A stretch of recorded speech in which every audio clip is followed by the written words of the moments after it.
Alrighty, I think we're good to go, mate. We're live. We've had a bit of a break and we're back now, as always, for our Magic Millions special. It's how we like to kick off the year here at the Mock Sports.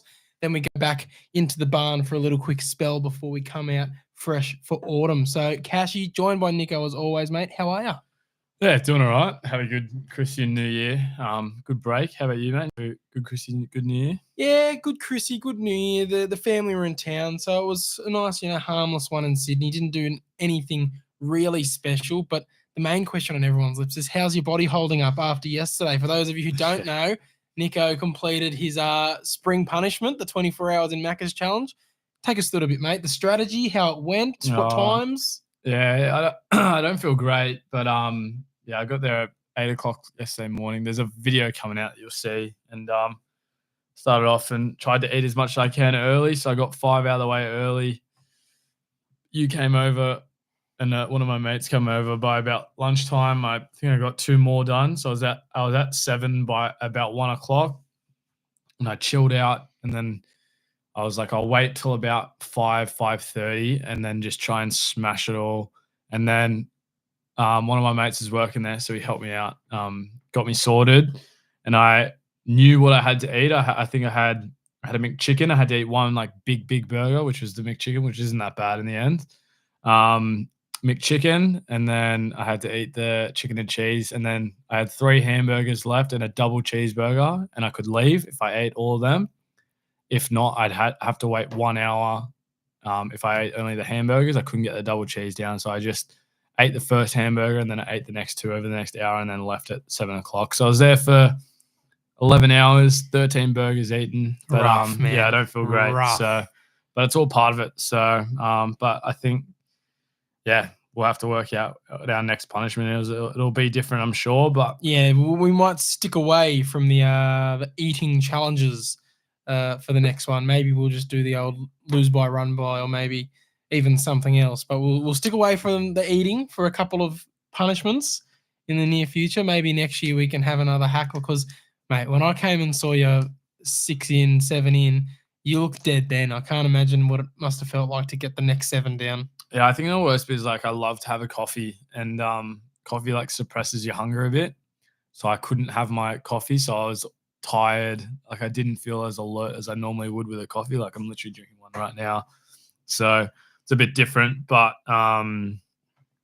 yeah, it's done now. So that's all it matters. What did you do the entire time? Like it would have been boring waiting. Like you said, you took a break around 1, 2, and then didn't start eating again until 5:30. Like, what did you possibly do with yourself? The NBA was on, so I was watching the NBA. Had a couple of bets on, so I was entertained a bit, and then I've TikTok, YouTube, and stuff. Grant Hawthorne, whatever his name is, the golfer, just did a round with Tiger, so there was a video to watch, and a couple of different videos I could have watched. I was just chilling out. I wasn't doing too much, just watching videos and Netflix. Trying not to puke.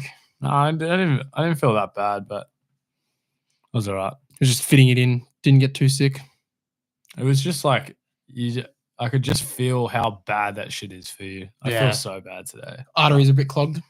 Yeah, I felt like my arteries were getting clogged. I said that in one of the videos. So, but yeah, it's done.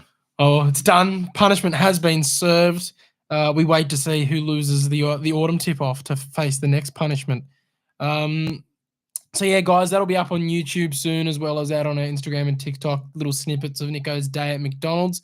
If you want to watch it now, you can head to our story. A few of the videos will probably still be up there, and you can just see the absolute pain you were in. My favorite one was like real early on when you did the math in your head and you said, I'm fucked after 5 burgers, and that means I can leave at 3 a.m. And then just the depression in your voice and face as your face dropped as you realized like you're already feeling bad and you might be here till the wee hours of the next morning.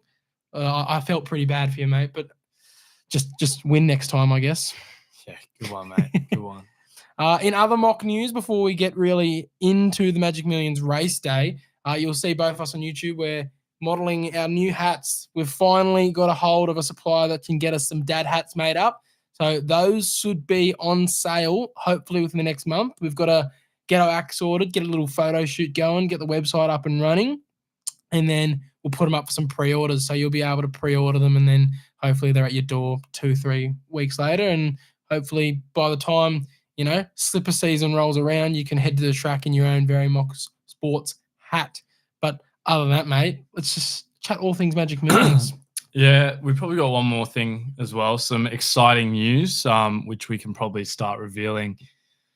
We've been on the talks with Dabble, and of course, we have. We're going to wait for this announcement. Nah, we can announce it. We have worked it out with them. We've made an agreement with them where we get to do a couple more live streams through autumn, which is awesome for us. Big opportunity for us, and I know a lot of you guys found us through Dabble, so I think we've agreed to every 3 weeks or so. It kind of depends on availability and stuff, but every kind of 3-week rotation around that.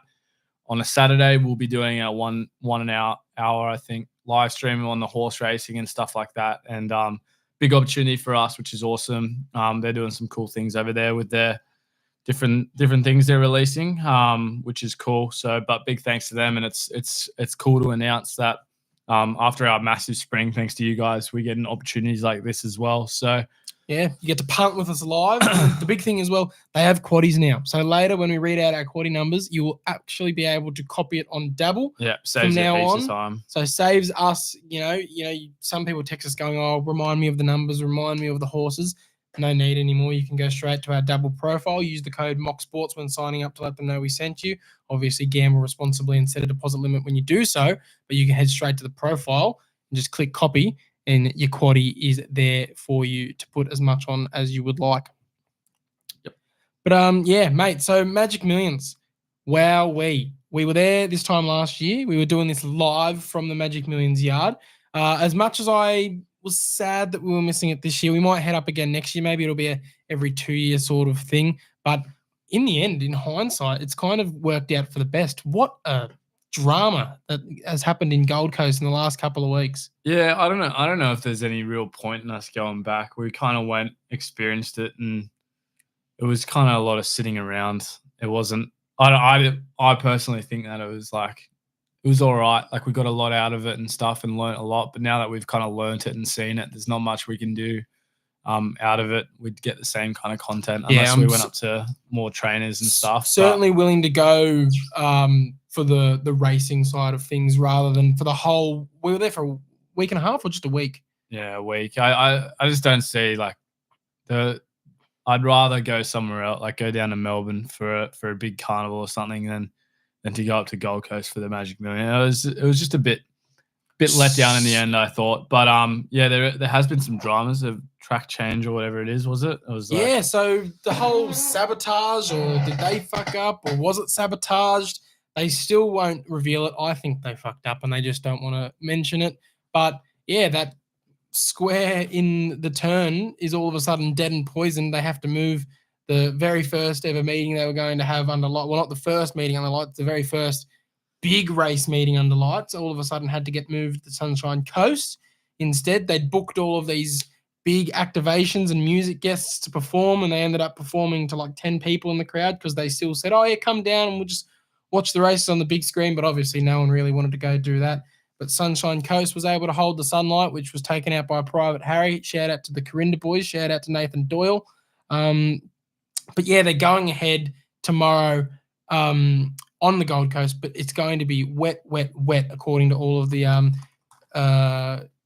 forecasts. We were there last year. It was on again, off again rain, but apparently it's been really hot until about 2 days ago, and then it's just been torrential ever since. Like, they had like Sydney right now. Sydney's like that. They had the run along the beach like they always do, and for some reason the weather always turns it on for that. It's always nice and sunny for that, as it was for us last year.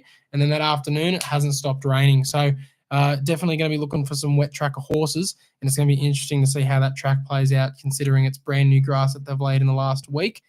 They've had track gallops. They said there's no issues, but add another 60 mil of rain to it, there could be some issues. But yeah, like, it's been wet. There's been drama. There hasn't been a lot to talk about sales-wise. There's been a few really big sales, but other than that, it's been mostly, your standard 500 to $1 million, a few million pluses, a couple of 2 million pluses.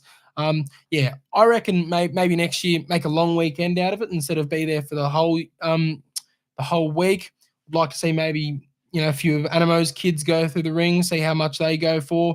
But yeah, it's good racing, but yeah, I'm interested to look at this card. It's a lot harder than it usually is because Magic Millions is usually our day. Like we usually clean up on Magic Millions Day, but because it's now been split between this card and the Sunlight card, there's a lot of very tricky races on this card that are very open. A couple of them early on, you'll see they're almost donkey-like. They're standard summer races instead of it being 10 fully like the best of the best Magic Millions sold horses going against each other. So it'll be tricky to find some winners, but I'm confident, given our Magic Millions form, we can come out on top today. Yeah, we'll see how we go. Yeah, so currently, do we have any listener questions? Or we had one, I think. You sent it through to me. We put it up a bit early, so we can't actually read them, but you did send it to me. Is there anyone, Daniel Horro, is there anyone better at finding Magic Million stars than Gay and Adrian? I'd say there's very few. Well, the way I kind of look at it is I feel like they put in like 30% more than any other trainer as well. It's like their bread and butter is 2-year-olds, and it's been like that for the last 15 years for Gay. Like she's always so she's going out spending a lot more than your Wallers and stuff that aren't necessarily known for 2-year-olds, where it makes her look great. She probably owns the most 2-year-olds out of the big trainers as well. So it's kind of like evens out, but she does get the best ones. She's definitely the best at finding them, but she definitely spends her worth in in getting them. No expenses spared. She goes specifically to find the winner of the 2-year-old classic the next year. She says it every year when they interview her, like, what are you looking for? She's like, I'm looking for next year's winner, like plain and simple. Like I'm not here to buy a horse that's going to be good in 4 years' time. I'm here to find next year's 2-year-old winner, and I'm here to find next year's slipper winner. Like that's, like you said, it's her bread and butter. That's what she likes winning. Those 2-year-old features, those big money races, win them, put them away to breed, and then they just keep giving you paychecks every, time they get served. So, like you said, definitely finds them, but it's not for a lack of spending. She'll definitely be one of the highest spenders at the sales every year. It's probably probably her, Coolmore, and Tia Cow probably just drop. It's like a dick weighing contest. They just go there and they just get their dicks out and they just drop money left, right, and center. Gay's got the biggest dick. I would say so. She's got the biggest dick energy out of anyone, mate. We met her last year. She is a force of nature and we love her for it. But we'll get into the rundown now, guys. 10 races on the card. The weather, like I said, it's very unpredictable. They're saying anywhere from 10 millimeters to 60 millimeters is going to drop on that track between now and race time. So we could be anywhere from the soft 5 that it is currently to a complete heavy 10. I'm leaning towards the more heavy side. But what we do know is unless the sun comes out and dries it all out like it did last year, we should be on some form of a wet track. So look for those horses who can get it done on all sort of conditions, especially if they've got good form in the wet. The rail is in the true position. But obviously, if it does become a bit of a bog, they'll start to get off the fence and it will become quite the interesting day later on in the card because they'll all be looking for gaps and there might not be many if they're spreading all the way out across the track. So we go to race 1. This is the 1100 meter Magic Millions maiden plate. So these are all horses that we actually know quite well, Nick. These are I see a few faces that have been spooked to us by trainers as they've bought them and then spooked to us again as they've come into their 2-year-old, 3-year-old seasons. These are all horses that were bought at the Millions but didn't really turn out and get the ROI that the owners were looking for, but they've given them this opportunity up here to win 250 grand just for trying to get the monkey off the back. So one of these horses is going to break their maiden today. And look, one of those familiar faces that was spooked to us last year was Inner Visions. Nisham told us specifically she bought it for the slipper, never made it there, finds himself here, freshly gelded, first up of 2 solid trials. Shin is booked from a nice middle draw. Also does his best work first up. His 2 runs that were really solid were both first up. $10 to win, $3 10 to place. Has me hooked. Happy to have a nice each-way bet to start the day. Not bad, mate. I'm going with Shalar Gold, $6, $2.30. Second place every start. 4 starts, just been out of it. 17th barrier is the only worry. Can get done on all types of tracks as shown. Has been there and thereabouts, but could go one better here. So going to go with that for the first. We move to the second, 1,200 meters, race number 2. Another field that we've probably had a look at and seen a lot of. I'm going with Blake Shin here with Quaddie. 10th barrier, one last start, $8.50 over at Warwick Farm at one, pretty nicely by 2 lengths. Comes up here, should do well. Going with Quaddie. Lovely stuff, mate. Great minds think alike. It is an ugly, ugly field here, like the Country Cup. You know, this is a glorified Magic Millions version of the highway, I would say. So big field, a lot of horses that can win. But I'm with Quaid as well. Warwick, not Warwick Farm, sorry, up in Queensland. Yeah, Shin again. You'll see. I'm hoping Shin has a big day. He ticks all the boxes, can get it done on all kinds of track. I think he is the one to be within the Country Cup as we move to race 3. The debut, of course, the Magic Millions debut. You can win 300 grand here just for making your debut. These are all horses that would have been bought last year. So we would have seen quite a few of these go through the ring. Obviously, I didn't keep track enough to know which one was which, and, you know, which lot turned out to be Steel Knight, which lot turned out to be Amosu. But we would have seen almost all of these get sold. So I'll be interested to see how they go.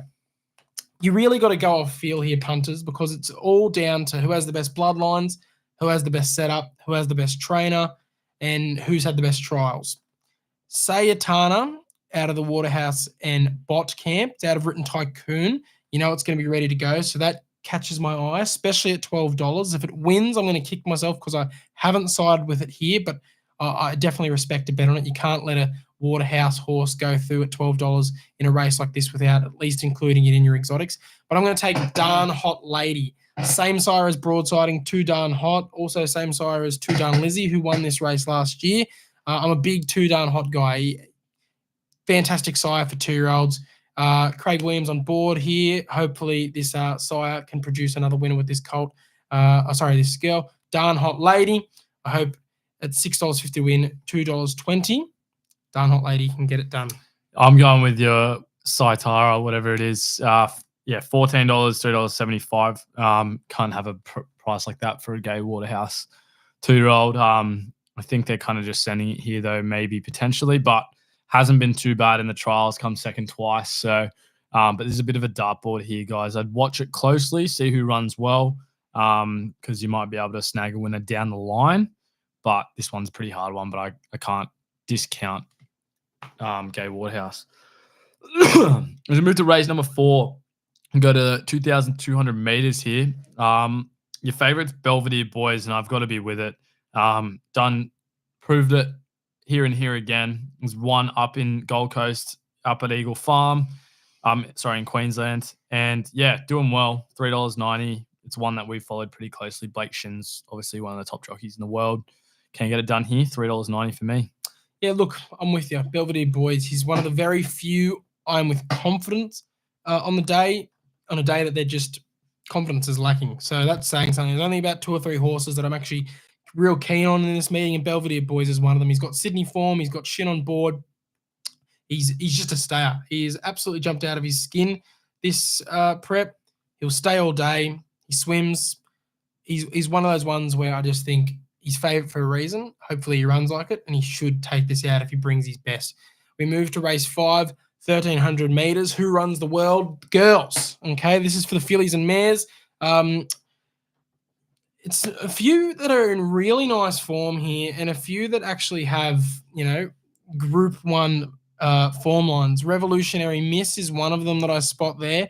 I'm dropping off her, and now that I will, she'll probably come out and win, because I was on her last start and thought she was going to piss in because she was very well placed at the weights, just like she is here, considering her spring form, around the likes of the Tissues and the Amelia Jules and a few other really good runs down there in the spring. But she sort of failed last start, only finished 2 lengths off them. So if you want to stick with her, be my guest. But instead, I'm going on another favourite here. I'm playing the straight bat with Miss Roombini.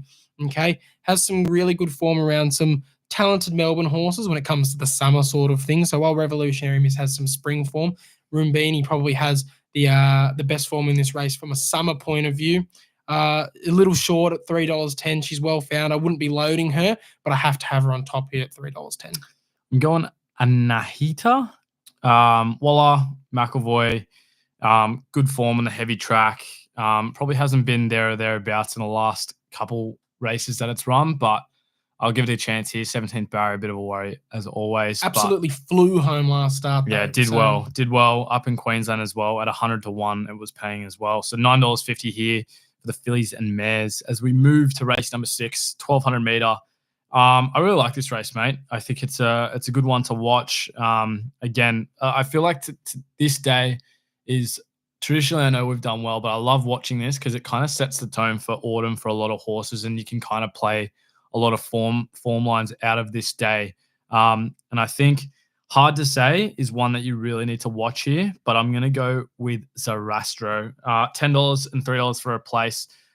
Should be peaking for this one, doing really well. Last start wasn't too bad, 7th, about 3 lengths behind the winner. Should be good. Does it again, hopefully. But yeah, Zarastro for me. I remember this time last year, Zarastro was in the Magic Millions Cup. I think it might have even been your best bet for the day, but it was one of the more confident tips we had, and it went down to a certain horse by the name of Samana, and that's who I'm on here as well. I just think you have to be on her. She's Group 1 form behind the likes of Via Sistina and also Everest horses like Bella Nipotina in her last couple of preps. She swims. She's never missed the placings at the distance. She's drawn to be in a peach spot going around the bend. Plus, she's well in at the weights, can win at $5. I think that's an absolute gift if it gets up. I think Zarastro will be hard to beat, but I reckon Samana can get the job and get one up on him again on the same day. We move to race 7. Now, this is the big one of the day. This is what all the eyes are going to be on. The 1,200 metres Magic Millions 2-year-old classic. Previous winners, of course, Stormboy last year, absolutely shit in. The year before that, I believe it was Skirt the Law. The year before that, it was Cool Gatter, I believe. Correct me if I'm wrong in the comments, punters. But these are the sort of horses that immediately become your Golden Slipper favourite, but they don't always go on to win the Golden Slipper. Very few of them actually do, punters. So I think you're not going to see a Golden Slipper winner in this field. But there also isn't a horse in here that really screams Golden Slipper, but there might be one that puts their hand up. Because there was a few last year's race that didn't win it, but they certainly put in a good effort come Golden Slipper time. But going through the field, mate, what are you liking? What are you thinking? I like a couple of them. It's kind of hard. I'm trying to go for a horse that's probably had a bit more experience out of this one. I don't really like the ones that are coming in second up. Personally, this is a hard one. This is it's the most open there's been in quite a while. The last few have had clear-cut favourites. 2 of them won. 1 of them didn't when Skirt the Law had that upset. Yeah, it's a different one. There's you could go anywhere and I'd say fair enough, but I'm going to settle with La Bella Boom, $7, $2.40. Good form, has won on the soft track, so can get it done in the wet if it doesn't get to that heavy range where it's sitting at the moment. Getting it done at the distance pretty nicely, 1,100 running it out. One at the 1,200 the start before that. But Craig Williams as well. It's the one that sticks out the most to me. Every other one, there's just like they're all just thereabouts, but this one personally stuck out to me where I can have a bet on it and set a decent price where it's not too bad. Fair enough. Icarian Dream was my tip for a long time. I'd had 2 bets for this race in the futures market, and that was at Icarian Dream when she was shorter, so I won't be backing her on the day, but I'm annoyed that she's drifted out. I thought she would start a little shorter. I also had Tempestuous. I've got that on for the slipper as well, but he's turned out to be not so great. Hopefully he comes back in the autumn and he at least makes the slipper field, so I have a live ticket. But the barrier draw just took Icarian Dream out for me. 21 is doable, especially if the horses are getting off the fence later in the day, but I don't know, just 21, I really don't like it. Obviously, we'll come in a bit when the emergencies don't get their start. But yeah, you watch. Now that I've talked my way off it, it'll win. But so I 100% respect a bet on her punters. I would say keep her in your exotics, but just because they've clearly targeted her for this race. They've flogged her. It's 4 starts up until now. They've targeted it all the way along. But I've instead sided with Gallo Nero. It's something about Watton Bassett, mate. The sire. He's a super sire over in the UK, by all accounts. I'm very interested to see how his progeny goes in Australia. He's got a few going around. This one has been the best so far. His first start was very so-so, very average. But then the second one, much better. Just rising over the top of them, grabbing that win. He'll take fitness from that. He should be peaking third up here. Schiller is flying as well. So I'm glad that he sticks here. Should get a gun run from the barrier. And then I believe he's at $8 to win, $2.70 to place. That's enough for me. Hopefully he can get the job done. But yeah, very open race, guys. I think if you put 10 in your quaddie, I wouldn't blame you. Yeah, I'm going with Snitson over here. 1-3 on the trot. It's going back down to the 1400 for this one. 1-2 at the mile. Should be pretty fit for this one. Maybe at the back end of the prep is the only kind of worry, but yeah, has one on a heavy track. If it gets real wet, and it's only other not too good was a 5th place, which was on the soft track, but it wasn't too bad there. It just got stuck a little bit. So Snitson over for me, $6.50 for the win in the 3-year-old. Do you want to take us to the race number 9? Well, I got to give my tip in the 3-year-old, mate. Don't jump the gun too much. Did that? No, that was Going Heroes, the 2-year-old, bro. Oh, sorry. My apologies. The 3-year-old guineas, again, hard race. You could have settled on about 8 of them. I've gone for value in Street Chase at $16 to win, $4.20 to place. Nice middle draw. Yet to miss the placings in its career. Gets Craig Williams. Has some very solid form around him for a race like this, and better yet, he's one in the heavy. So if it's soaked, he can get the job done. Should be right up on the pace, can fall into the placings. I'll be happy with that at that price, but if he wins, I'll be licking my lips. So we now move to race 9, that Magic Millions Cup that we discussed earlier that was won by Samana at 1,400 metres. Another incredibly tough race. I've managed to settle on Charmstone for the price in Kent Yard. No real confidence, but the form lines in the Group 1s, it raced in earlier in the spring. Shows me just a bit of a class edge on this lot. And with Damien Lane aboard, clearly there is some intent from the camp to get this one. So interested to see how she goes with the drop in class. $7.50 win, $2.50 Charmstone for me. I'm going with a bounding, $8.50. Going to give its last run. And it also finished in the prep behind Bella Nipotina, 2 lengths behind, which is great form to go off. 16th barrier, a bit of a worry, but it's all right. When it's a bit wetter, I feel like, and the bigger fields, you kind of can settle a bit nicer. So that's for me. And then we move over to the last race, number 10, 1,300 meters. Good race, this. I like this one as well. I'm going to keep it pretty simple. I'm going with Boom Talk here. $4.60, another Blake Shin horse that I'm on. It's been really, really good this prep. Been very unlucky with 2 just outside the minor placings and then 1 in the minor placing and a win as well. But yeah, looks pretty good set up for this one. First barrier should settle nicely. Good spot. Blake Shin, $4.60. Going to be mine in the last. Yeah, look, Yellow Brick has a tough setup there with 61 kilos, 15th barrier. But, gee, he's just the class horse of the race. He's bad setup, especially if it's an absolute bog come the end of the day and he has to get weighed down. But he is an out-and-out, I think, on his day, Group 3, Group 2 horse, and can run well in Group 1 company. I don't think he's a Group 1 sort of winner when it comes to, like, Sydney Group 1s, but he can definitely run well in that company. He ran really well in that 5 Diamonds. Obviously, I know that's not a Group 1 race, so don't yell at me. But, you know, he very close to beating Pericles on that day when you snagged him at $20 there. I just think if he's able to produce that against a horse like a Pericles who would shit in here, surely he just gets it done. $5, I know the weight's an issue, the barrier's an issue, but I just can't stay away from him. I just think class gets it done here. Fair enough. All right, that finishes it off. 10 races have been tipped here. Hopefully, like usually, we can have a big day and set the tone hard for the year to come.